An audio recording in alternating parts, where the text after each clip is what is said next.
En el panteón de las grandes civilizaciones de la antigua Grecia, el nombre de Esparta resuena con una entonación especial y escalofriante. Mientras Atenas regalaba al mundo la filosofía y la democracia, y Corinto construía su grandeza sobre el comercio, Esparta eligió conscientemente un camino diferente y austero. Este era un mundo forjado no en mármol y oro, sino en hierro, voluntad y una disciplina inquebrantable. ¿Cómo pudo una polis, que rechazó el lujo, el arte e incluso la libertad personal en la forma en que la entendían sus vecinos, convertirse durante siglos en una hegemonía militar, cuya ira temía toda la Hélade? Que obligaba a sus ciudadanos a prepararse desde el nacimiento para la muerte en combate como el más alto honor, y a las madres a despedir a sus hijos a la guerra con las palabras «con el escudo» o «sobre él». Esparta no es solo una ciudad-estado, es un experimento social único, llevado a una perfección aterradora. Es un mecanismo vivo en el que cada ciudadano se convertía en una pieza de una maquinaria de guerra indestructible. En esta lección, miraremos detrás del velo de los mitos sobre los 300 héroes para entender qué resortes políticos y psicológicos movían a este estado tan inusual de la antigüedad. Esta es una historia no tanto sobre batallas, sino sobre lo que las generaba, la fuerza del espíritu humano, dirigida hacia un único, grande y temible objetivo. El interés por Esparta no decae en la cultura, el lenguaje y la percepción popular. La mayoría de las veces se asocia con la disciplina, una educación estricta y la disposición al sacrificio. En la imaginación popular, surge una escena: el estrecho paso de las Termópilas, guerreros silenciosos que se quedan hasta el final. A menudo se contrapone Esparta a Atenas como una polis con una lógica diferente, donde la iniciativa y la libertad de discusión eran importantes. Esta percepción de Esparta se fue formando gradualmente. Surgió de fuentes antiguas, interpretaciones académicas e imágenes creadas más tarde en el cine, la literatura y la propaganda. Hoy, Esparta es percibida como una sociedad en la que el interés del Estado lo determinaba todo. Desde una edad temprana, la persona era incluida en un sistema claro, donde la vida se subordinaba a un objetivo común.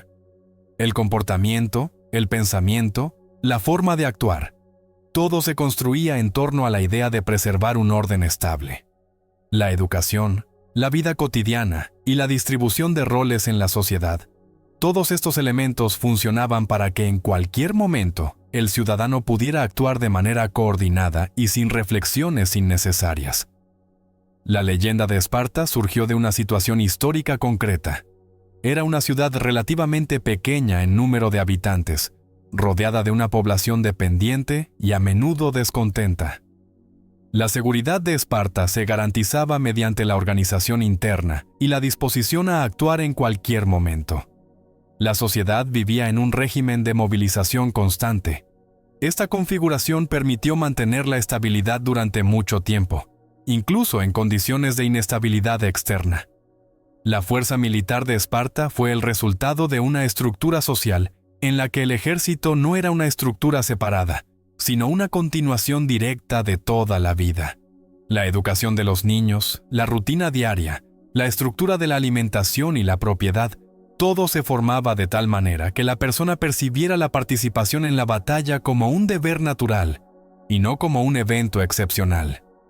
En esta lección analizaremos cómo surgió la sociedad espartana, gracias a que mantuvo su estabilidad durante mucho tiempo y por qué su experiencia sigue despertando interés hoy en día.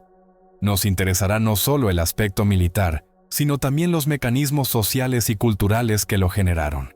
Esparta se desarrolló en la parte sur del Peloponeso, en una región que desde la antigüedad se llamaba Laconia. Era un valle alargado, encajado entre dos cordilleras, el Taigeto al oeste y el Parnón al este. Por el centro pasaba el río Eurotas, y fue a lo largo de este donde se formó toda la vida económica y política de la región. La ciudad creció en el interior de la llanura, alejada de la costa, en un territorio propicio para la agricultura. Tal ubicación no presuponía intensos lazos externos. pero permitía mantener bajo control todo lo que sucedía. El espacio de Laconia era limitado, visible, y muy adecuado para la creación de un centro único capaz de gobernar toda la llanura. A lo largo del Eurotas se encontraban las principales tierras de cultivo, que proporcionaban una cosecha estable, pero no generaban excedentes. Esto formaba una actitud especial hacia los recursos. Era precisamente este carácter de la economía, constante, organizado y sin excesos, el que creaba la base para un orden estable. La arquitectura de la ciudad reflejaba los mismos principios.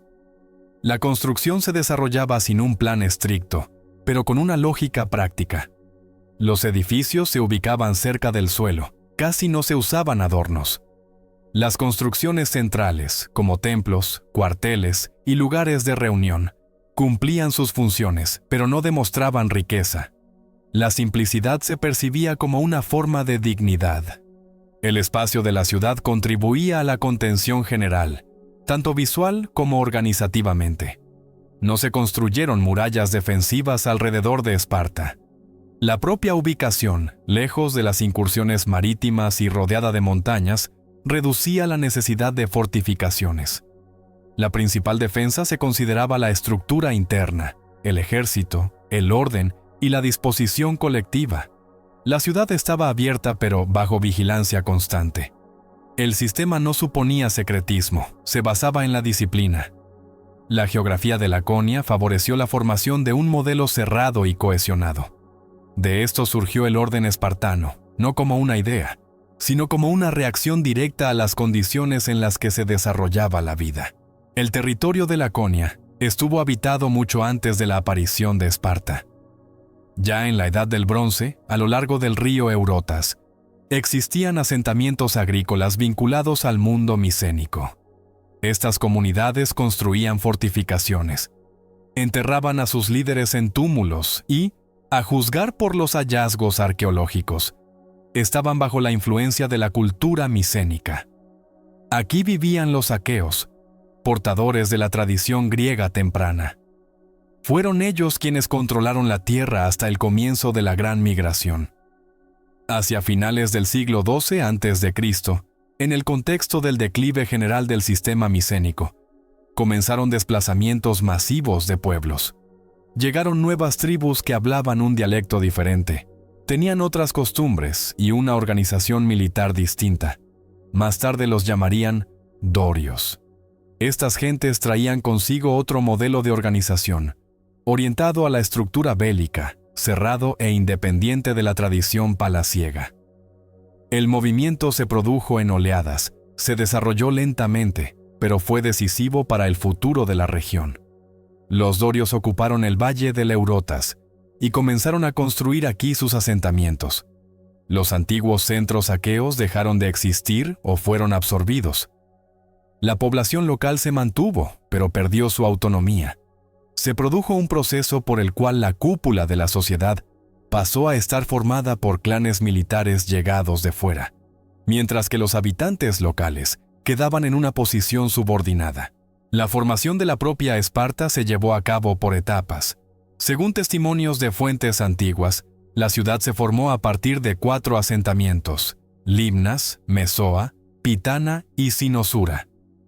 Estos pueblos estaban a poca distancia unos de otros y se ubicaban a lo largo del río en una llanura fértil.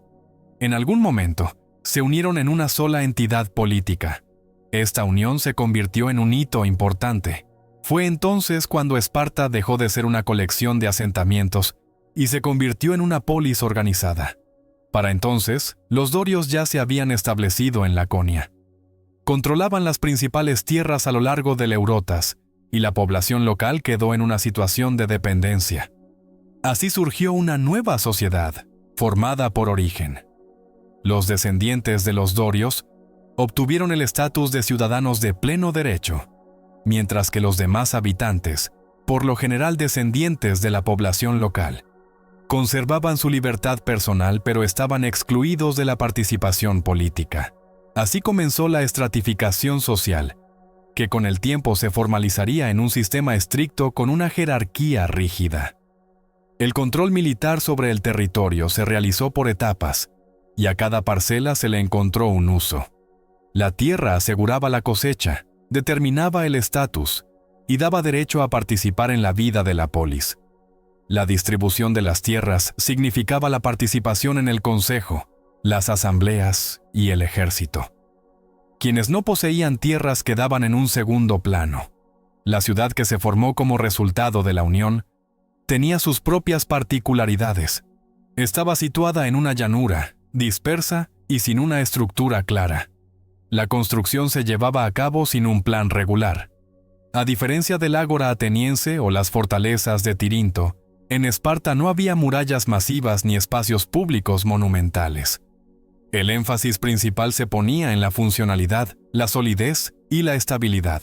Tras consolidar su poder en Laconia, los espartanos comenzaron su expansión hacia el oeste. Detrás de la cordillera del Taygeto se encontraba Mesenia, una región grande y fértil, ventajosa desde el punto de vista de los recursos y la posición.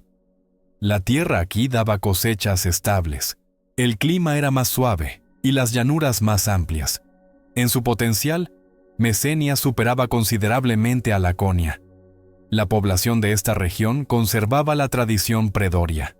Aquí vivían comunidades vinculadas al legado micénico y tenían su propia estructura de gobierno, economía y organización militar. La subyugación de Mesenia no fue una formalidad, requirió una prolongada presión. En la tradición antigua, este conflicto recibió el nombre de Primera Guerra Mesenia. Las hostilidades duraron unos 20 años. Los espartanos llevaron a cabo la guerra de manera consecuente, sometiendo la región por partes y afianzándose en el territorio. Tras la finalización de la guerra, los mesenios quedaron bajo control. No fueron expulsados ni destruidos físicamente. La mayoría permaneció viviendo en su tierra, pero perdieron su autonomía política. El territorio fue distribuido entre los ciudadanos de Esparta. La población local quedó en una posición subordinada y se convirtió en la base para la formación de un estatus legal especial, que más tarde recibiría el nombre de ilotas. Estas personas continuaron con sus actividades económicas, pero ya no participaban en la toma de decisiones y no tenían derechos sobre la tierra. La conquista de Mesenia cambió radicalmente el equilibrio en Esparta.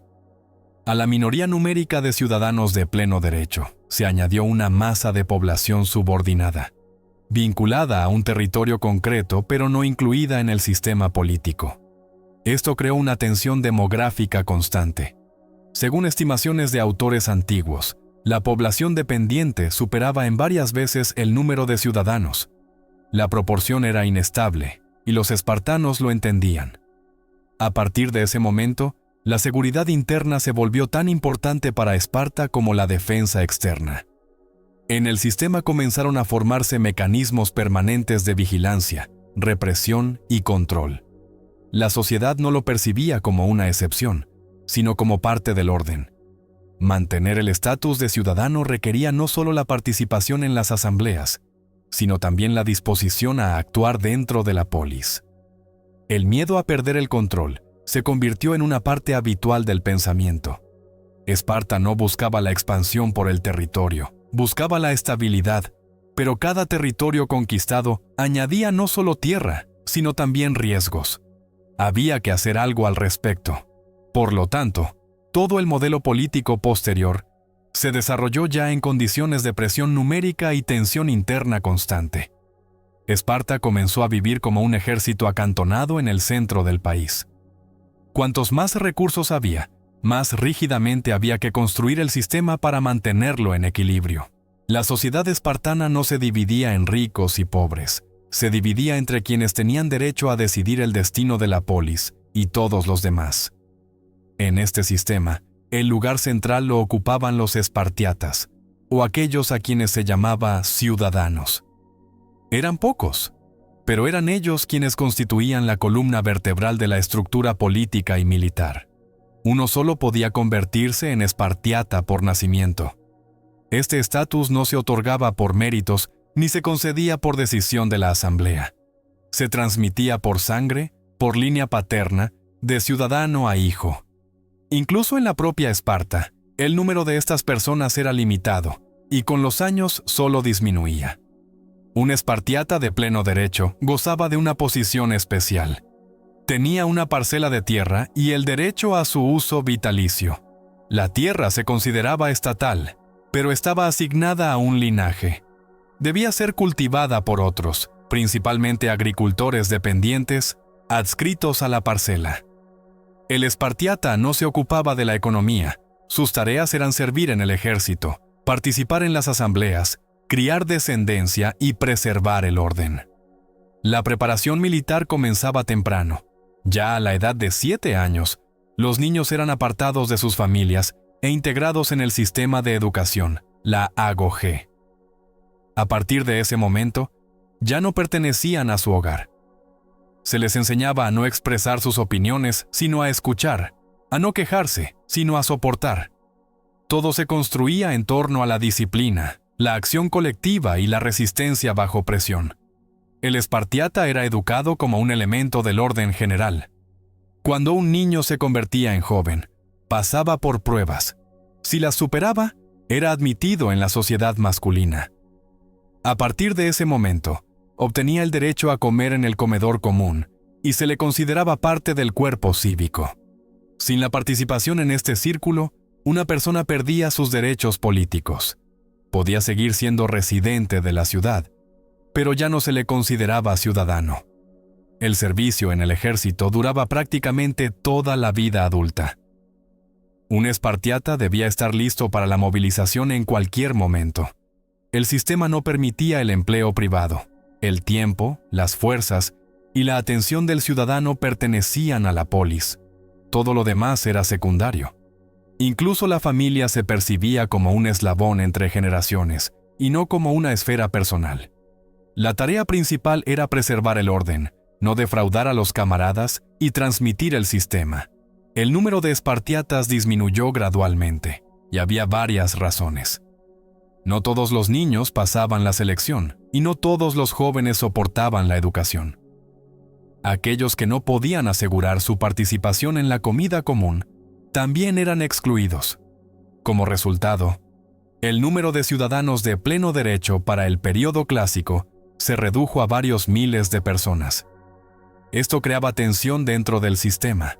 Los ciudadanos detentaban el poder, pero su número disminuía, mientras que el de aquellos a quienes gobernaban aumentaba. La posición de espartiata no otorgaba ventajas en riqueza, no garantizaba el lujo, pero imponía deberes constantes. Era un estatus que debía mantenerse diariamente a través del comportamiento, el servicio y la participación en la vida de la polis.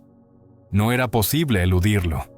El espartiata no tenía libertad privada, era el portador del orden político, y en eso consistía la esencia de su papel: mantener el equilibrio en un sistema donde el poder se basaba en la disciplina personal y la disposición a responder por el orden. Los hilotas constituían la capa dependiente de la población en Esparta. Su situación difería de otras formas de esclavitud en el mundo griego. No pertenecían a particulares, sino al Estado. Este estatus se les asignaba legalmente y se transmitía por herencia. Los hilotas vivían en la tierra que cultivaban y permanecían adscritos a ella dentro del sistema general de distribución. Los hilotas procedían principalmente de Mesenia, una extensa región conquistada por los espartanos tras largas campañas militares. Después de la conquista, la mayor parte de la población local permaneció en sus antiguos territorios, pero con un nuevo estatus. Conservaron sus familias, hogares y tradiciones económicas, pero fueron incorporados a la estructura de la polis como fuerza de trabajo. Su obligación era cultivar las parcelas de tierra asignadas a los ciudadanos. La cosecha recolectada se entregaba en una proporción establecida a favor del espartiata, al que estaba asignada la parcela. La economía de Esparta se basaba en el trabajo de los hilotas. Ellos proporcionaban alimentos para el ejército, las instituciones educativas y los comedores comunales. Todas las funciones principales de la producción agrícola recaían sobre ellos. Esto permitía a los espartiatas concentrarse en el servicio, la política y la participación en las asambleas. La agricultura, la recolección de productos y los trabajos estacionales, todo se realizaba con el esfuerzo de la población dependiente. Su vida transcurría en el campo, en comunidades bajo la supervisión de las autoridades. No se preveía su participación militar. Su deber era el trabajo constante en la tierra, el cumplimiento de las obligaciones y la observancia de las normas establecidas. El número de ilotas superaba considerablemente el de los ciudadanos de pleno derecho. En algunas regiones, por cada espartiata había hasta 5 o 7 dependientes. Esto creaba una tensión demográfica constante. Para gobernar a tal población se requería un sistema de control, vigilancia constante, restricciones severas y mecanismos especiales de coacción. Una de las formas de control era la cripteia. A los jóvenes ciudadanos se les enseñaba a identificar amenazas potenciales entre los ilotas, a actuar con rapidez y en secreto. No era un ejército en el sentido habitual, sino más bien un servicio de vigilancia interna. A través de estas prácticas, los espartanos demostraban su fuerza y recordaban la posición subordinada de la capa dependiente. El comportamiento de los ilotas estaba estrictamente regulado. Sus desplazamientos eran vigilados y se les restringía el acceso a las armas, la participación en festividades de culto y otras actividades públicas. Incluso en la vida cotidiana se mantenían reglas relativas a la vestimenta, el habla y las costumbres. Cualquier manifestación de independencia se consideraba un intento de salirse de los límites del orden establecido. A pesar de esto, los ilotas mantenían una vida estable. Llevaban una vida doméstica, formaban familias, transmitían su lengua y costumbres. Su presencia en la vida de la polis seguía siendo notable. Vivían junto a los ciudadanos, trabajaban en las mismas tierras, transmitían la experiencia de generación en generación. Su posición los hacía a la vez indispensables y constantemente vigilados. El modelo espartano no podía existir sin esta capa. El trabajo de los ilotas aseguraba la estabilidad del sistema. Su presencia constante marcaba el ritmo de toda la política interna. El control, la disciplina, el hermetismo y la preparación militar. Todo esto se formó en respuesta a la necesidad de gobernar a la población dependiente. Los ilotas se convirtieron no solo en la base de la economía, sino también en el fundamento de la rigidez espartana. A otra categoría especial de habitantes libres en Esparta se les llamaba periecos. Conservaban su independencia personal, poseían propiedades, vivían en sus propias ciudades, tenían familias y podían disponer de su propio trabajo, pero al mismo tiempo permanecían fuera de la comunidad política. No participaban en las asambleas y no tomaban decisiones, tampoco tenían derechos civiles. Su papel se definía por su lugar en la estructura, no por su origen. El nombre, periecos, significa literalmente los que viven alrededor. Estas personas habitaban las zonas fronterizas y las tierras remotas, que formaban parte del estado espartano, a menudo en la costa o en las zonas montañosas. Se dedicaban a la artesanía, el comercio, la construcción y podían poseer talleres y barcos. El estado reconocía su estatus, pero les exigía cumplir con el servicio militar en el ejército. Luchaban en la infantería pesada, participaban en el servicio de guarnición, vigilaban fortalezas y caminos. El deber militar era obligatorio para ellos. Tenían que servir en igualdad de condiciones con los ciudadanos, pero sin participar en las decisiones que se tomaban después de la batalla. Podían ser guerreros, pero permanecían al margen del poder. Su posición proporcionaba a Esparta funciones importantes. Eran los periecos quienes constituían la base de la vida urbana y artesanal. Fabricaban armas, armaduras, herramientas, vasijas. Se dedicaban a la metalurgia y la construcción. Todas las necesidades económicas y comerciales de la polis eran atendidas a través de ellos. Como los espartiatas no se dedicaban a la artesanía, y los ilotas solo al trabajo agrícola, eran los periecos quienes cubrían todas las tareas intermedias. También se convirtieron en el nexo entre Esparta y el mundo exterior. A través de sus ciudades y puertos pasaban las rutas comerciales. Allí se ubicaban los mercados y almacenes. Desde allí partían personas y materiales. Los periecos hablaban el mismo dialecto que los ciudadanos. Profesaban los mismos cultos. Participaban en las festividades. Pero siempre mantenían su posición separada. El sistema espartano no se basaba en la opresión, sino en una estricta delimitación. Cada uno conocía su lugar. Los espartiatas luchaban y gobernaban, preservando el orden. Los periecos trabajaban y servían. Los hilotas proporcionaban la base, la tierra y la cosecha. Entre las capas existían fronteras que no se cruzaban, no porque estuviera formalmente prohibido, sino porque la estructura no permitía el movimiento. Una jerarquía clara permitía a Esparta permanecer estable durante siglos. Cada capa obtenía su beneficio: los espartiatas, el poder y la ideología; los periecos, la posibilidad de vivir bajo protección; los hilotas, un ritmo estable, aunque rígido. Esparta se mantenía no por la represión, sino por la costumbre. No se permitía debilidades. Cualquier relajación en la estructura podría llevar hasta su destrucción. Por lo tanto, todo el sistema se reproducía de manera estricta y consecuente. La educación en Esparta comenzaba antes de que el niño pronunciara su primera palabra. Ya desde el momento de su nacimiento, se le consideraba como una parte potencial de la polis. El reconocimiento del niño se realizaba a través de una forma de decisión colectiva. La familia llevaba al bebé ante los ancianos, y estos emitían un juicio sobre si era digno de ser incluido en el orden.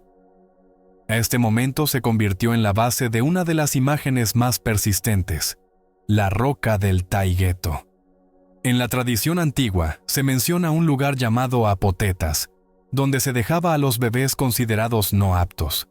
Sobre esto escribe Plutarco, quien vivió mucho después de los eventos descritos. La arqueología no ha proporcionado confirmación de la práctica del infanticidio masivo.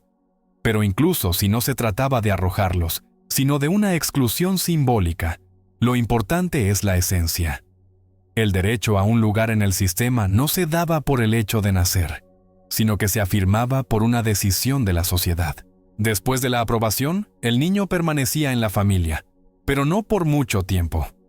A los 7 años, era recogido e incluido en el sistema educativo estatal. Este sistema se llamaba agogé. No era una escuela en el sentido moderno, ni un cuartel en el sentido militar. Era todo un modo de vida construido para formar a una persona completamente integrada en el orden. La agogé comenzaba con las cosas más simples: la rutina, el hábito y la restricción. Los niños vivían en grupos, comían juntos, dormían juntos y se sometían a un ritmo único. Nada de conocimientos superfluos, nada de intereses aleatorios. La base eran la resistencia, la atención, la paciencia y la inclusión total. Aquí no se desarrollaba la individualidad, aquí se creaba una forma capaz de soportar la carga. El habla en la agogé ocupaba un lugar especial. Los espartanos no fomentaban las largas exposiciones ni buscaban una retórica brillante. A los educandos se les enseñaba a responder brevemente, a formular con claridad y a hablar solo cuando era necesario. Así nació el concepto de laconismo, de la palabra Laconia, el nombre de la región. Los griegos sabían que si una persona hablaba de manera corta y precisa, hablaba al estilo espartano. No era un rasgo personal, era el resultado de la educación. La brevedad del habla reflejaba la forma de actuar. Cuantas menos palabras, más clara la tarea. La contención espartana se formaba desde la infancia a través de la limitación. Saber hablar poco significaba precisión de pensamiento. La escritura y la lectura se enseñaban, pero no se convertían en un objetivo. Las historias, los poemas y las leyes, todo se transmitía oralmente y se memorizaba, formando un sentido de fortaleza. Lo principal era el desarrollo del carácter, no la acumulación de conocimientos. Esparta formaba aportadores del sistema, en el que cada uno sabía cuándo callar, cuándo escuchar y cuándo actuar. A medida que crecían, a los educandos se les asignaban tareas. Unos patrullaban dentro de la ciudad, otros eran enviados a zonas remotas. Aquí se ponía a prueba su autonomía. Nadie los acompañaba. Tenían un horario, un objetivo y tareas.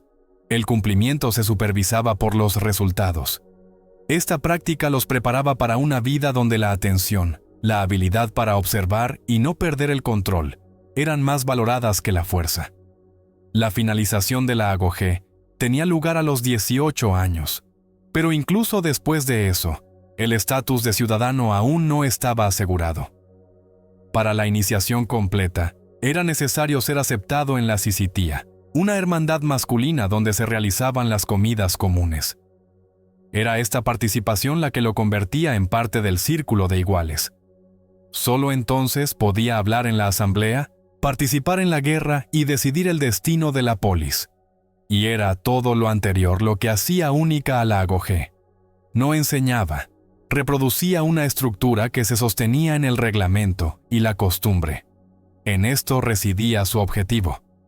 Criar no a una persona con un conjunto de cualidades, sino a un ciudadano en quien todo estuviera integrado en el orden. En la primera infancia del niño espartano, comenzaba una vida completamente diferente al acogedor hogar habitual. Al ingresar en el sistema educativo, se le imponía un ritmo estricto y se le definía una nueva realidad.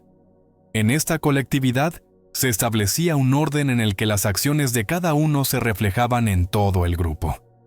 En los primeros días en los cuarteles, se sentía una nueva forma de vida. Los niños se reunían en tiendas espaciosas pero modestas, donde desde una de las estancias provenía el sonido de la formación. Aquí, bajo la atenta mirada de los educandos mayores, se forjaba el carácter que serviría de base para el futuro ciudadano de Esparta. Cada día comenzaba con un levantamiento temprano, cuando los primeros rayos de sol iluminaban suavemente el territorio común. Por la mañana, el ritmo lo marcaban la formación y rápidos ejercicios físicos. Cada movimiento se perfeccionaba hasta la perfección al aire libre, en los extensos terrenos del campamento, donde no había lujos en el entorno. Todo aquí servía a un único propósito: inculcar la estabilidad y la resistencia que definían la personalidad. Los jóvenes espartanos se ejercitaban en el combate cuerpo a cuerpo, practicaban la lucha y aprendían a manejar las armas.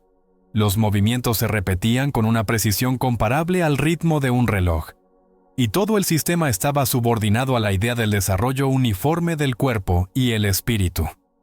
La alimentación en el campamento educativo tenía su propia rigidez. Cada comida se realizaba según un horario establecido y una norma determinada. El niño recibía suficiente comida para mantener la fuerza, pero la sensación de una ligera carencia siempre estaba presente. Esto servía de estímulo para desarrollar la habilidad de controlar sus fuerzas y distribuir la energía en condiciones de constante tensión física. Un ligero hambre agudizaba los sentidos, enseñaba la atención y obligaba a concentrarse en cada tarea. El niño aprendía gradualmente a extraer de platos simples y escasos la fuerza necesaria para la preparación posterior. El espacio común del destacamento creaba una atmósfera de unidad. Los jóvenes realizaban entrenamientos conjuntos, cumplían con las tareas domésticas, participaban en formaciones y ejercicios de instrucción. Los educandos mayores, con su ejemplo, mostraban cómo comportarse, cómo reaccionar al más mínimo impulso y cómo mantenerse serenos en cualquier circunstancia. Con el paso a la edad adulta, llegaba una etapa de transición, en la que los espartanos eran enviados más allá de los límites familiares del espacio del campamento. A un joven se le confiaba la ejecución independiente de tareas en la zona rural, donde vivía la población dependiente, los ilotas. Esta etapa recibió el nombre de Kripteia. El joven partía a un mundo donde no había sonidos ni rostros familiares, donde la única guía era la disciplina interna. Su tarea consistía en observar la vida de los ilotas, evaluar la situación y, si era necesario, realizar un asesinato preciso y discreto para mantener el orden. En estas expediciones, el joven actuaba de forma independiente, confiando en las habilidades previamente desarrolladas. Se movía con modestia por los caminos rurales, sostenía un cuchillo en la mano y observaba atentamente las pequeñas manifestaciones de actividad. Tenía que decidir cuándo llegaba el momento de intervenir. Esta práctica le inculcaba la habilidad de trabajar en condiciones de total autonomía, donde cada una de sus acciones no estaba determinada por una instrucción, sino por su juicio personal, perfeccionado por años de preparación. Tras regresar de la cripteia, se evaluaba cómo el joven se había mantenido en soledad, cómo había elegido correctamente el momento para actuar, y había conservado la sangre fría. Su éxito se hacía visible a través de la ausencia de disturbios en las comunidades donde continuaba la vida de los ilotas. Entonces, se invitaba al espartano a participar en la sisitía, la comida común de la comunidad adulta, donde se convertía en igual a los demás ciudadanos. La prueba final adoptaba diversas formas. A veces era cruzar un complicado paso de montaña, a veces una tarea de desplazamiento en condiciones de falta de sueño y comida. En cada caso, se ponía a prueba la capacidad de mantener el control sobre sí mismo, la habilidad para tomar decisiones en condiciones de incertidumbre y conservar la firmeza de carácter. Tales pruebas se convertían en la culminación de un largo proceso de educación, cuando el joven demostraba finalmente su disposición a vivir según los estrictos principios de Esparta. Habiendo superado todas las etapas, se convertía en un ciudadano de pleno derecho.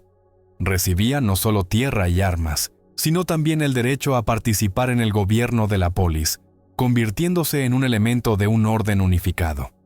Todo lo que comenzaba en el destacamento a través de la repetición diaria se transfería a la conciencia como una norma inquebrantable, y luego se transformaba en la madurez necesaria para la vida en la Esparta adulta. El sistema militar de Esparta se basaba en la falange, una formación de infantería pesada en orden cerrado. Toda la preparación de un ciudadano espartano estaba dirigida a que pudiera ocupar su lugar en la falange y no perturbar su movimiento. El ejército representaba una forma permanente de existencia de la polis. Los hombres, educados desde la infancia en una disciplina común, continuaban viviendo juntos, entrenaban juntos y salían a la batalla como una sola unidad. El armamento estaba diseñado para una formación densa. El centro del equipo era un escudo redondo de madera, reforzado con bronce. Su particularidad no solo residía en la protección del propio combatiente, sino que también cubría parte del cuerpo del vecino de la izquierda. Esto permitía crear una línea densa y cerrada, en la que los escudos se superponían y no dejaban huecos. El escudo se sujetaba al antebrazo, sostenido desde el interior, para que las manos quedaran libres para la lanza. Un casco de bronce cubría la cabeza casi por completo. Una estrecha abertura para los ojos limitaba la visión, pero proporcionaba una protección fiable. Esto aumentaba la concentración. El combatiente miraba solo hacia adelante y oía principalmente su propia respiración. En lugar de mirar a su alrededor, confiaba en la formación. Todo lo que ocurría a los lados y por detrás era controlado por quienes estaban a su lado y detrás.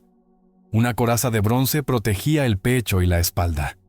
Era rígida, seguía la forma del cuerpo y se sujetaba con correas. Las grebas cubrían las espinillas y proporcionaban protección sin limitar la movilidad. Todo el equipo se ajustaba firmemente al cuerpo y no obstaculizaba el paso. La lanza larga servía como arma principal. Su longitud era de aproximadamente 2,5 metros. No estaba destinada a ser arrojada, sino a dar estocadas directas hacia adelante, trabajando con ambas manos. La punta de bronce perforaba el escudo del enemigo o golpeaba puntos vulnerables. El otro extremo de la lanza a veces se reforzaba con un engrosamiento que servía de contrapeso y podía usarse como arma de repuesto. La espada se usaba con menos frecuencia. Era corta, conveniente para el combate cuerpo a cuerpo, cuando la formación se acercaba y la lanza se volvía impráctica. La falange se formaba según el principio de una columna rectangular densa. Los espartanos se alineaban en varias filas de profundidad y anchura, formando una masa de combate estable. La primera fila sostenía los escudos y las lanzas. Las filas traseras añadían masa y aumentaban la presión. Cada lugar en la formación tenía su importancia. Un hombre sabía quién estaba a su derecha, quién lo cubría por detrás y en quien confiaba él mismo. El movimiento era lento pero continuo. La formación avanzaba paso a paso, manteniendo su cerrazón. Esto creaba un efecto de presión al que era difícil resistirse. La particularidad de la falange espartana residía en la precisión. Las técnicas no requerían improvisación. Todo lo que ocurría en el campo de batalla se practicaba de antemano en los entrenamientos. El ejército se movía sin gritos, sin señales innecesarias. El mando se transmitía a través de signos, la voz y el ritmo común. El comandante se encontraba dentro de la falange, junto con los demás guerreros. Su autoridad no se basaba en órdenes individuales, sino en que mantenía la formación al igual que los demás. La táctica se reducía a una cosa: llegar al contacto, resistir el golpe y avanzar. Apenas se utilizaban maniobras. La tarea principal era mantener la formación bajo presión. La victoria se lograba no mediante el flanqueo, sino con la estabilidad. Si la formación enemiga perdía densidad, era desplazada y comenzaba a desintegrarse. La batalla pasaba rápidamente a una fase incontrolable, por lo que la principal atención se prestaba a mantener la línea. La vida espartana, impregnada del espíritu de disciplina y unidad del que hemos hablado anteriormente, se construía sobre la contribución de cada ciudadano a la causa común. Los guerreros mantenían la formación en la falange, mientras que las mujeres, permaneciendo en casa, sostenían este sistema educando a nuevos defensores y administrando el hogar. Su papel iba mucho más allá de lo habitual para otros griegos, y en esto se manifestaba la singularidad de Esparta. Las mujeres aquí poseían una libertad combinada con severos deberes, lo que las destacaba entre las habitantes de otras polis de la época. Ahora examinaremos cómo la educación, el deporte, el derecho a poseer propiedades, el rol materno y la percepción por parte de otros griegos formaban la imagen de la mujer espartana. Las mujeres recibían una educación orientada a fortalecer el cuerpo y el espíritu, lo que las diferenciaba de las habitantes de Atenas o Corinto. A las niñas se les enseñaba a leer y escribir, música y danzas, pero la atención principal se dedicaba a la preparación física. El Estado consideraba que las madres sanas daban a luz a guerreros fuertes, capaces de sostener una lanza y un escudo. Plutarco escribe que Licurgo, el legendario legislador, estableció entrenamientos para las jóvenes para que sus cuerpos se volvieran resistentes para la procreación. Estas actividades servían a un propósito práctico: mantener el poder de Esparta a través de una descendencia fuerte. Las espartanas corrían, luchaban, lanzaban jabalinas y discos, participando en competiciones en igualdad de condiciones con los jóvenes. Jenofonte señala que se entrenaban con quitones cortos en espacios abiertos, demostrando fuerza y resistencia. Tales ejercicios las preparaban para la maternidad, fortaleciendo su salud y templando su carácter. El derecho a poseer propiedades otorgaba a las espartanas un poder económico raro en el mundo griego. Las mujeres heredaban tierras y las administraban, especialmente cuando los hombres partían a la guerra o morían en combate. Aristóteles en sus obras indica que para el siglo IV a.C., casi 2/5 partes de toda la tierra en Esparta pertenecían a mujeres. Esto se explicaba por la alta mortalidad de los guerreros. Si un espartano no tenía hijos, sus posesiones pasaban a su hija.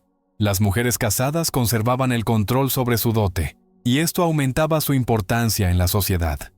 La mujer en Esparta actuaba como madre, educadora del guerrero, y este papel se consideraba sagrado. Las espartanas criaban a sus hijos con la idea de que debían convertirse en defensores del Estado. Su educación comenzaba desde los primeros días. A los bebés débiles, según el testimonio de Plutarco, se les descartaba. Plutarco cita el ejemplo de una madre que, al enterarse de la muerte de sus 5 hijos, dijo: «Los di a luz para Esparta». Y Gorgo, la esposa del rey Leónidas, a la pregunta de una extranjera sobre por qué las mujeres espartanas mandaban a los hombres, respondió: «Porque solo nosotras damos a luz a hombres». Esta frase, registrada por Plutarco, refleja su orgullo por su contribución al poderío militar de Esparta. Las mujeres no solo daban a luz, sino que también educaban a sus hijos en el espíritu del deber, preparándolos para la vida en formación. Los griegos de otras polis miraban a las espartanas con una mezcla de asombro y condena, considerando sus costumbres extrañas e incluso indignas. Aristóteles criticaba a Esparta porque las mujeres allí vivían libremente y con lujo, culpándolas de la decadencia de la polis. Eurípides en sus tragedias representaba a las espartanas como fuertes, pero rudas, contraponiéndolas a las refinadas atenienses. Para los habitantes de otras ciudades, la libertad espartana parecía libertinaje. No podían entender por qué las mujeres participaban en la vida pública y hablaban donde otras callaban. Esta diferencia provenía de una actitud diferente hacia el Estado. Mientras que Atenas valoraba el hogar, el arte, la filosofía y la sumisión de las mujeres a los hombres, Esparta valoraba la fuerza y la responsabilidad. La preparación física las preparaba para dar a luz guerreros. El derecho a la propiedad aseguraba la estabilidad en ausencia de los hombres, y el rol materno fortalecía el espíritu de la sociedad. Hablaban con audacia y actuaban con decisión. Su libertad existía en un mundo de prohibiciones, donde los deseos personales cedían ante el deber para con Esparta. Otros griegos veían en esto un desafío a sus costumbres, pero para las espartanas era una continuación natural del sistema del que hemos hablado antes: unidad, disciplina y lealtad a la causa común. Así, las mujeres se convertían en el pilar del Estado, cuya fama sobrevivió a los siglos. La sociedad espartana, de la que hemos hablado anteriormente, se construía sobre la contribución de cada uno, desde los guerreros que mantenían la formación hasta las mujeres que educaban a los defensores. Esta fuerza, unidad y disciplina encontraban su apoyo en un sistema político donde un orden estricto aseguraba la estabilidad y el poder del Estado. Esparta era famosa no solo por sus guerreros y sus madres, sino también por la estructura de su poder, que la distinguía de otras polis griegas. Ahora examinaremos cómo los reyes, la Jerusía, los éforos y la Apeya gobernaban el Estado, y cómo el sistema de control y equilibrio mantuvo la estabilidad de Esparta durante siglos. En Esparta gobernaban 2 reyes, y esta monarquía dual la destacaba entre las ciudades griegas. Los reyes provenían de 2 linajes, los Agíadas y los Euripóntidas, que según la tradición descendían de Heracles. Plutarco, en su Vida de Licurgo, escribe que se equilibraban mutuamente, previniendo una tiranía unipersonal. Un rey lideraba el ejército, el otro cumplía con deberes religiosos, y juntos simbolizaban la conexión entre el poder militar y la protección divina. Durante la guerra, por ejemplo, Leónidas I dirigía al ejército en las campañas, comandando la falange en la batalla, como ocurrió en las Termópilas. El segundo rey permanecía en Esparta, realizando ritos y consultando a los oráculos para asegurarse el apoyo de los dioses. Heródoto menciona que los reyes poseían derechos honoríficos, asientos en el consejo, una doble porción de comida en los banquetes y poder sobre los sacerdotes. Pero sus decisiones estaban sujetas a las leyes y a otros órganos de poder. Esta dualidad fortalecía al Estado, uniendo la fuerza de las armas con la autoridad espiritual. La Jerusía, los éforos y la Apeya constituían la base del gobierno, complementando el poder real. La Jerusía, o Consejo de Ancianos, incluía a 28 hombres mayores de 60 años y a los 2 reyes, en total 30 personas. Estos ancianos eran elegidos por el pueblo de por vida por sus méritos y sabiduría. Jenofonte señala que la Jerusía discutía las leyes, preparaba propuestas y juzgaba casos importantes, incluidos los crímenes contra el Estado. Por ejemplo, si alguien violaba el orden, los ancianos emitían un veredicto que podía llegar hasta el exilio o la ejecución. Los éforos eran 5 ciudadanos elegidos anualmente. Vigilaban la ejecución de las leyes y las acciones de los reyes. Plutarco cuenta que los éforos podían citar a un rey a juicio, multarlo o incluso destituirlos si violaba las tradiciones. También administraban la vida cotidiana, controlando la educación de la juventud y el cumplimiento de las costumbres. La Apella era la asamblea de todos los espartiatas de pleno derecho mayores de 30 años. Se reunía una vez al mes al aire libre. El pueblo aprobaba o rechazaba con gritos las propuestas de la Jerusía, elegía a los éforos y a los ancianos, y decidía sobre cuestiones de guerra y paz. Este mecanismo distribuía el poder entre los reyes, los sabios, los supervisores y el pueblo, creando un sistema complejo pero coordinado. El sistema de control, equilibrio y estabilidad mantenía el orden en Esparta, haciéndola resistente a las conmociones internas. Los reyes comandaban, pero sus acciones eran controladas por los éforos, quienes, a su vez, se sometían a las leyes discutidas por la Jerusía. La Apella daba voz al pueblo, pero no le permitía cambiar los fundamentos del sistema establecidos por Licurgo.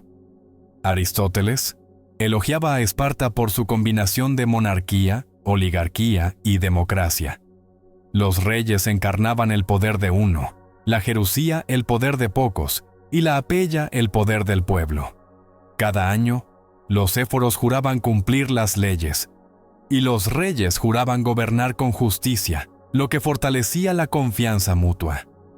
Por ejemplo, en el siglo V a.C., los éforos castigaron al rey Pausanias por negociaciones secretas con los persas, demostrando que incluso el poder real estaba bajo control.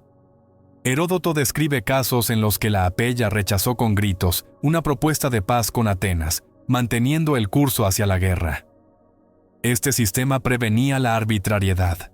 Cada órgano de poder equilibraba a los otros, y toda la política se basaba en la idea de preservar el orden en aras del poderío militar.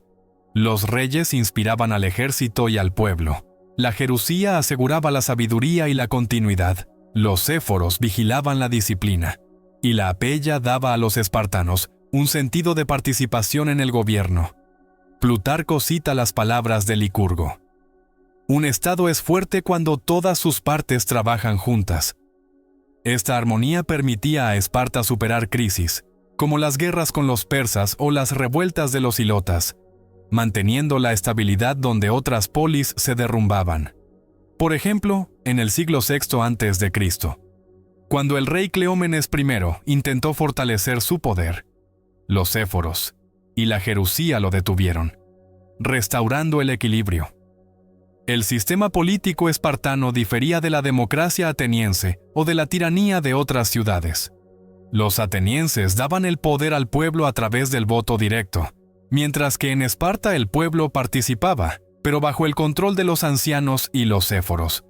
Un tirano podía tomar el poder en Siracusa o Corinto, pero en Esparta los dos reyes, la Jerusía y los éforos, impedían que una sola persona dominara. Esta estructura mantenía un equilibrio donde el deber para con el Estado estaba por encima de las ambiciones personales. Los espartanos se enorgullecían de su sistema, considerándolo un don de los dioses o de Licurgo, cuyas leyes protegieron el orden durante siglos. De este modo, el sistema político de Esparta creaba un estado de orden estricto, donde dos reyes lideraban el ejército, y la Jerusía, los éforos y la Apella aseguraban el control y el equilibrio. Esta estructura reflejaba el espíritu de Esparta: unidad, disciplina y devoción a la causa común, de las que hemos hablado anteriormente. Hizo de Esparta un ejemplo de fuerza y estabilidad, cuya fama sobrevivió al tiempo. La vida en Esparta transcurría al ritmo de un orden estricto, donde cada día servía para fortalecer el Estado.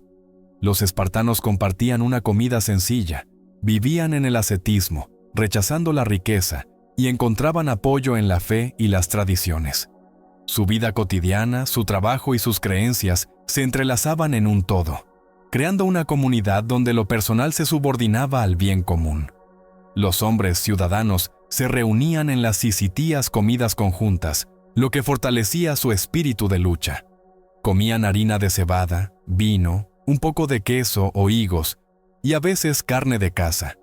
La espesa sopa negra de cerdo, sangre y vinagre seguía siendo el plato principal, y era un signo de su moderación. En la mesa se escuchaban conversaciones sobre los asuntos de Esparta, bromas y enseñanzas para los jóvenes, que escuchaban atentamente a los mayores. Estas comidas mantenían a todos a raya. Aquel que no podía aportar su parte de productos perdía la ciudadanía, lo que le privaba de honor. Tales reuniones unían a las personas con lazos de hermandad, subrayando el valor de la cohesión. Los espartanos vivían en el ascetismo, evitando el lujo. En lugar de oro y plata, usaban dinero de hierro, pesadas barras quemadas al fuego para que no tuvieran valor fuera de Esparta. Una barra pesaba más de 1 kilogramo, y para una compra se necesitaba un montón de metal, lo que hacía inútil la riqueza. Su vestimenta consistía en toscos mantos rojos, sus camas de juncos, y sus casas se construían con arcilla y madera, utilizando solo hachas y sierras. Este estilo de vida borraba las diferencias. El rico parecía pobre, desde el guerrero hasta el rey. Vivir con tal simplicidad los templaba, dirigiendo sus fuerzas a la defensa y al trabajo.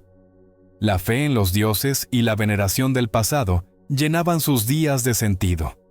Los espartanos adoraban a Apolo, Ares y Artemisa, viendo en ellos a los protectores de su camino. Los templos, como el santuario de Artemisa, cobraban vida con los sonidos de los ritos, donde se ofrecían sacrificios y se alababa la voluntad divina. Antes de las campañas, consultaban al oráculo de Delfos, y los sacerdotes leían las señales en las humeantes entrañas de los animales. Licurgo, cuyas leyes guiaban a Esparta, era venerado como un mensajero de los dioses, y sus reglas se consideraban sagradas. Durante las festividades, como las gimnopedias, la gente se reunía, bailaba y cantaba, glorificando a los dioses y a su tierra. Estas tradiciones los unían en una comunidad única, orgullosa de su herencia. El trabajo ocupaba un lugar importante en sus vidas. Los hombres se dedicaban al servicio militar, perfeccionando su destreza en entrenamientos y campañas. Las mujeres cuidaban del hogar, criaban a los hijos, preparándolos para futuras pruebas. Los ilotas, los habitantes sometidos de Mesenia, trabajaban en los campos, cultivando cebada y uvas para alimentar a los ciudadanos. El guerrero entregaba una parte de la cosecha en la Sicitía, apoyando a sus camaradas. Los jóvenes aprendían a sobrevivir, robando comida a los ilotas bajo la supervisión de los mayores, lo que fomentaba la destreza y la resistencia. Las artesanías eran modestas, los herreros forjaban lanzas, las mujeres tejían telas toscas, todo sin ostentación innecesaria.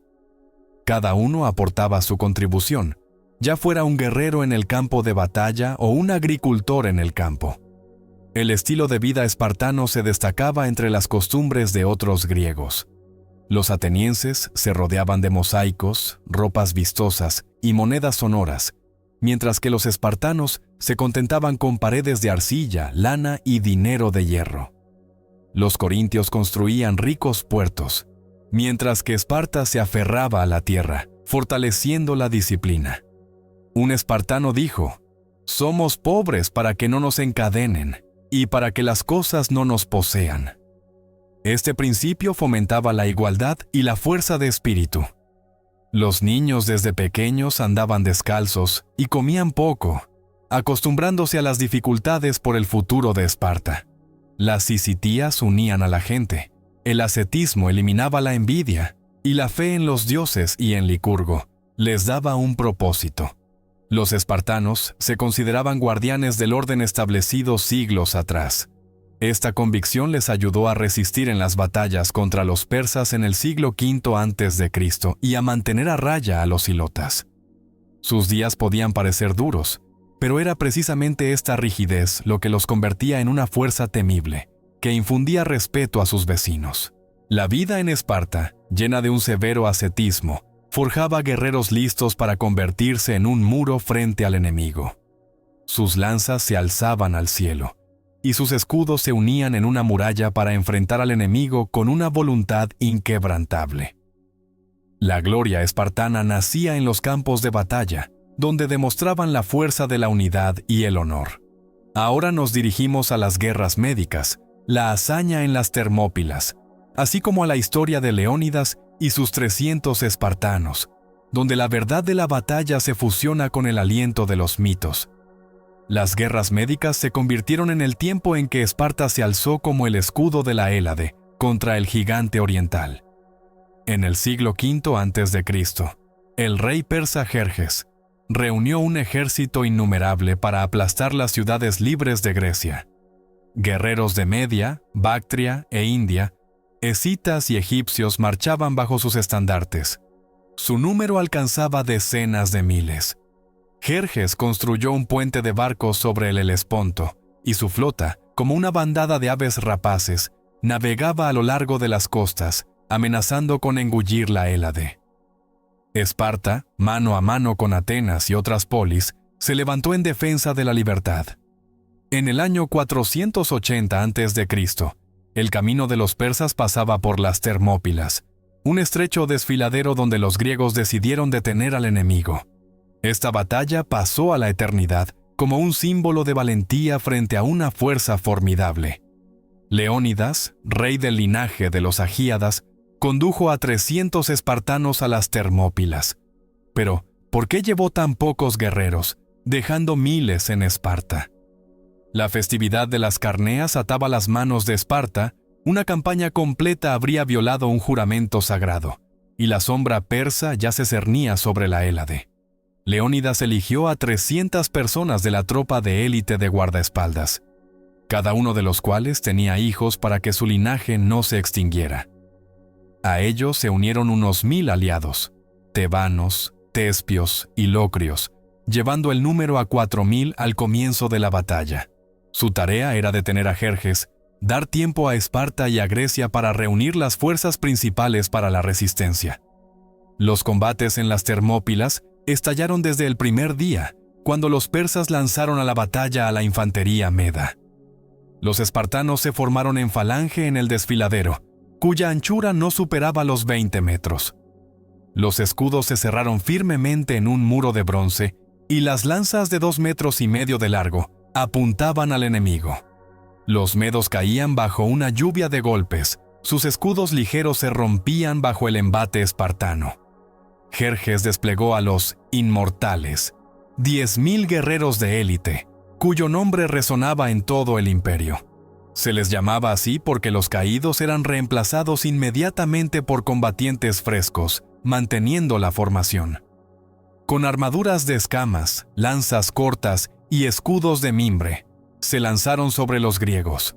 Las lanzas espartanas se rompían, y las espadas persas brillaban en el combate cuerpo a cuerpo, y la sangre corría como un río. Los tespios y tebanos mantenían los flancos, sus picas y escudos reforzaban el muro. Al anochecer, el desfiladero se había convertido en la tumba de cientos de persas, mientras los espartanos permanecían firmes. El segundo día trajo una nueva furia.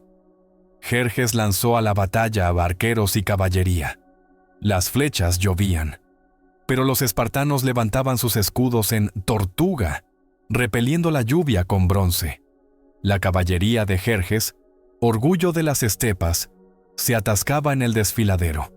Los cascos resbalaban sobre las piedras, y las lanzas espartanas encontraban su objetivo. Los persas se retiraban, dejando montones de cuerpos, mientras la falange griega cantaba su canción de hierro y coraje. Jerjes, observando la batalla, perdía la paciencia. Sus guerreros morían, y Esparta se mantenía como un muro, con una calma glacial. Cada paso, cada golpe en sus manos estaba medido por años de entrenamiento, convirtiendo el estrecho paso en una trampa para el enemigo. El tercer día fue decisivo. Efialtes, un pastor local, mostró a los persas un sendero de montaña hacia la retaguardia de los griegos, traicionando a la Hélade por una recompensa. Al enterarse de la maniobra de flanqueo, Leónidas despidió a los aliados para que vivieran y lucharan en las batallas venideras.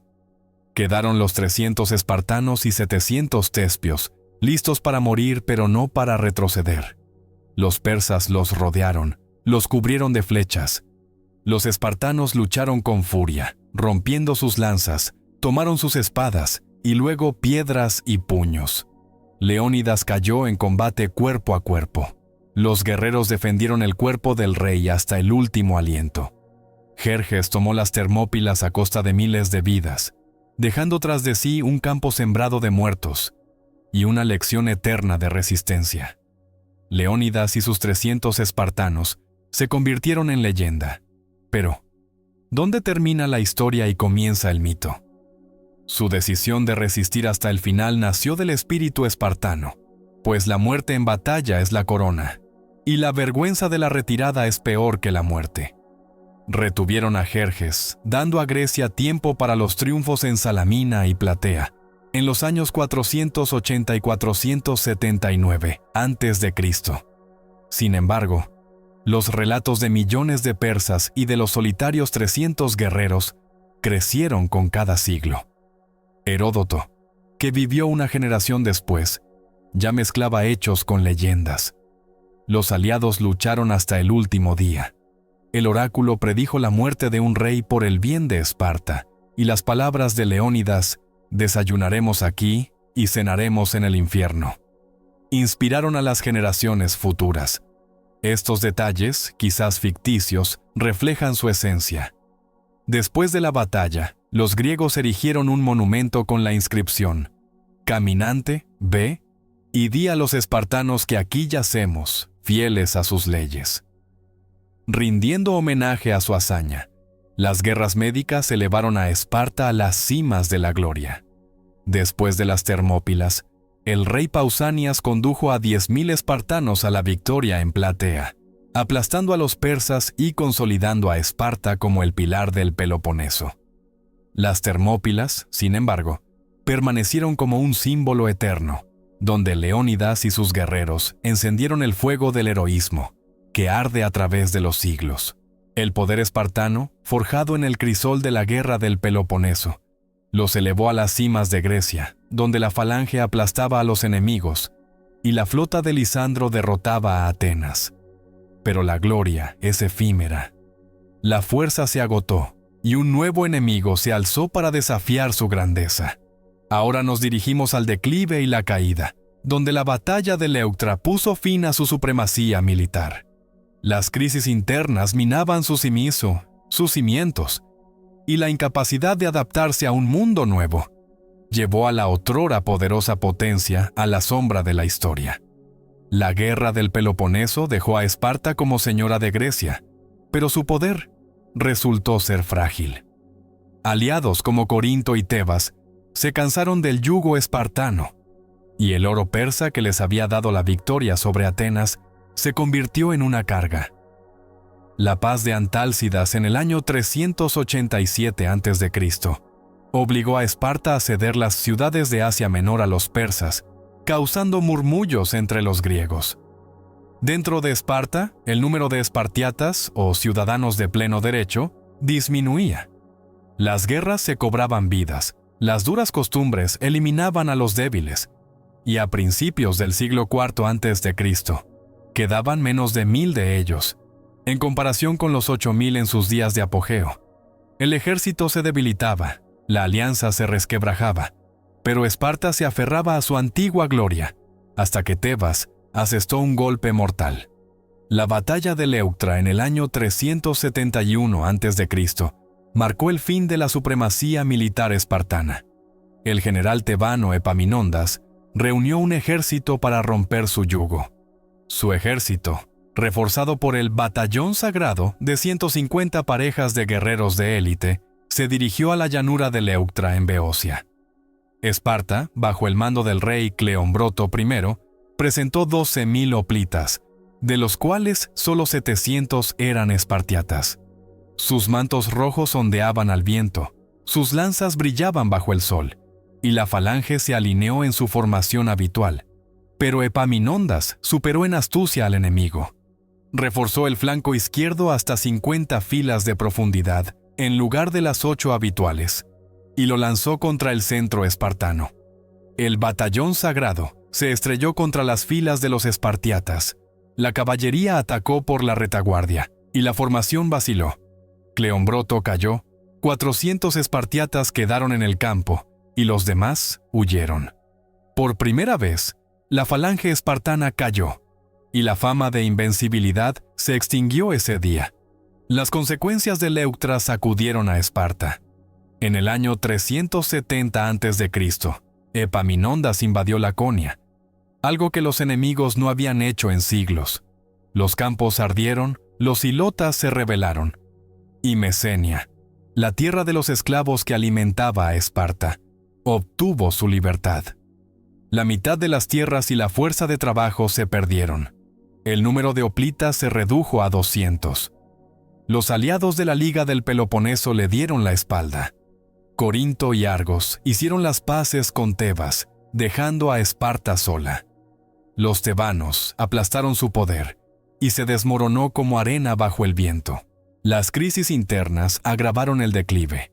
Esparta se debilitaba no solo por las guerras, sino también por las leyes de Licurgo.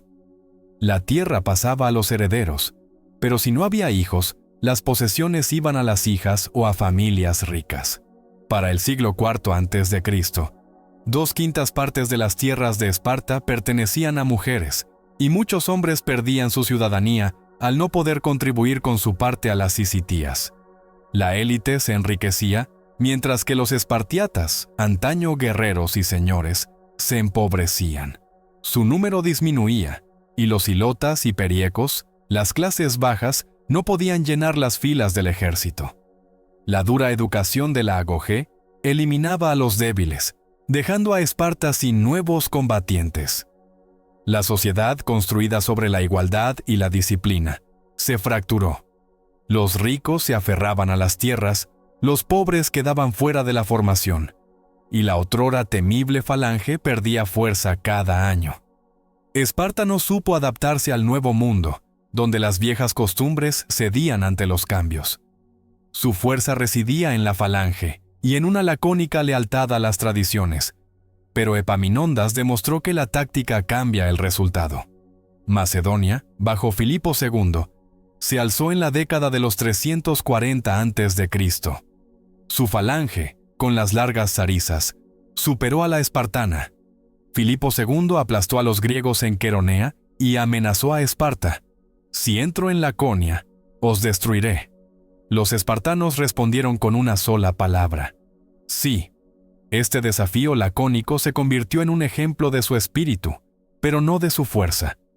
Filipo los rodeó, dejándolos en aislamiento. Esparta se negó a cambiar.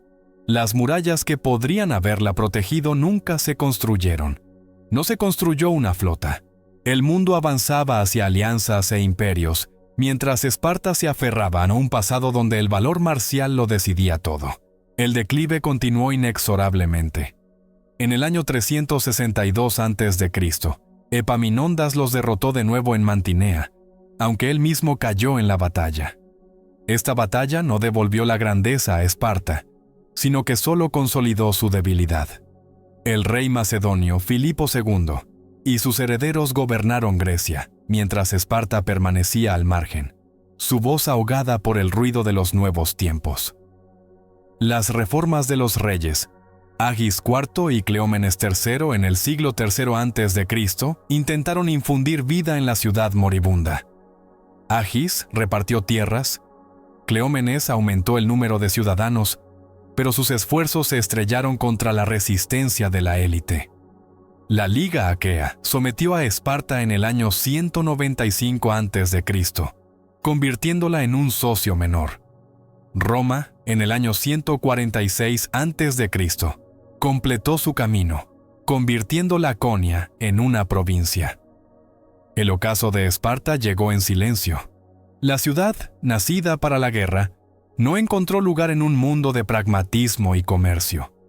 La batalla de Leuctra quebró su poder, las crisis internas minaron sus cimientos y la terquedad frente a los cambios consumó su caída. Esparta, cuyas lanzas una vez atravesaron a los enemigos, quedó solo como un recuerdo de una grandeza que se extinguió bajo el viento de los nuevos tiempos. Así, se extinguió la estrella de Esparta. Sus falanges fueron quebradas, las leyes de Licurgo olvidadas, y en los campos de Laconia, donde una vez marcharon guerreros invencibles, reinó el silencio. Pero la historia es paradójica. Habiendo desaparecido físicamente, Esparta alcanzó la inmortalidad como idea. Su nombre todavía sirve como sinónimo de disciplina de hierro, voluntad inquebrantable y autosacrificio total en nombre de una causa común. Sin embargo, su historia no es solo un himno a la fuerza del espíritu, sino también una terrible advertencia. Una advertencia sobre cómo un sistema creado para mantener el orden puede sofocar la vida misma, y cómo la búsqueda de una estabilidad ideal puede llevar a la fragilidad y al declive. ¿Qué lección extraemos de su destino? Nos corresponde a nosotros decidir. Que esta historia, al desvanecerse en la noche, os deje con esta pregunta. Gracias por haber pasado este tiempo con nosotros. Aún quedan muchos destinos y civilizaciones sobre los que reflexionar. Hasta la próxima.